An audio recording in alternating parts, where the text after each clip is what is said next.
नमस्कार, प्रणाम। गो क्रिएटर में आपका स्वागत है।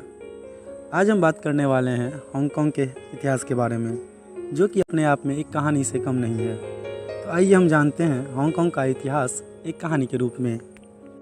चाइना, जिसे पीपुल्स रिपब्लिक ऑफ चाइना भी कहते हैं, उसके साउथ में यानी साउथ चाइना सी के तरफ हांगकांग स्थित है।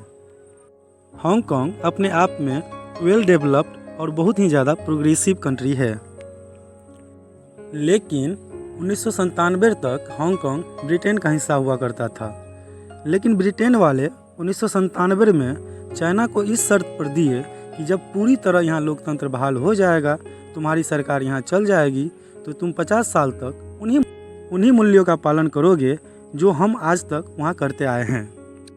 इसीलिए यहाँ पे वन नेशन टू स्टेट की थ्योरी अपनाई गई। एक तो मेनलैंड चाइना और दूसरा हांगकांग, जहाँ पे अलग अलग सरकारें चलाई गई।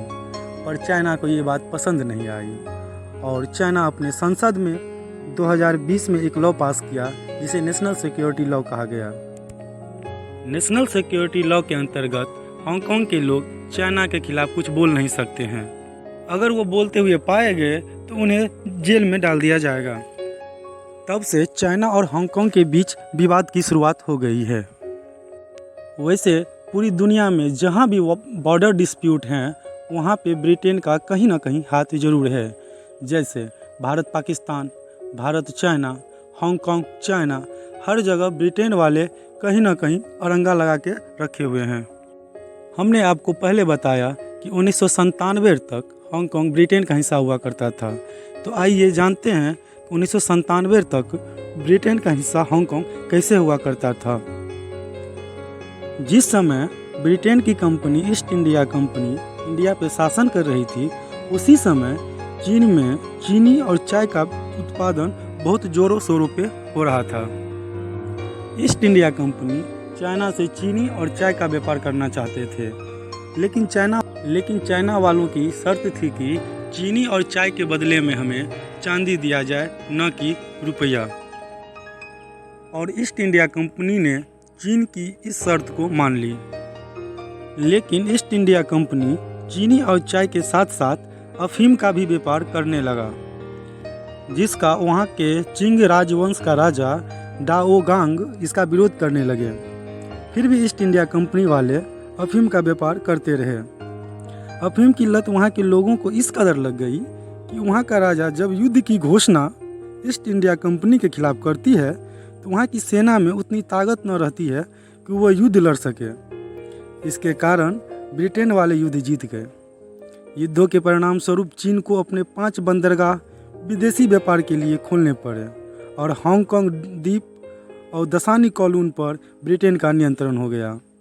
इसी युद्ध को हम प्रथम अफीम युद्ध कहते हैं, जो ब्रिटेन और चाइना के बीच 1839 से 1841 के बीच लड़ा गया।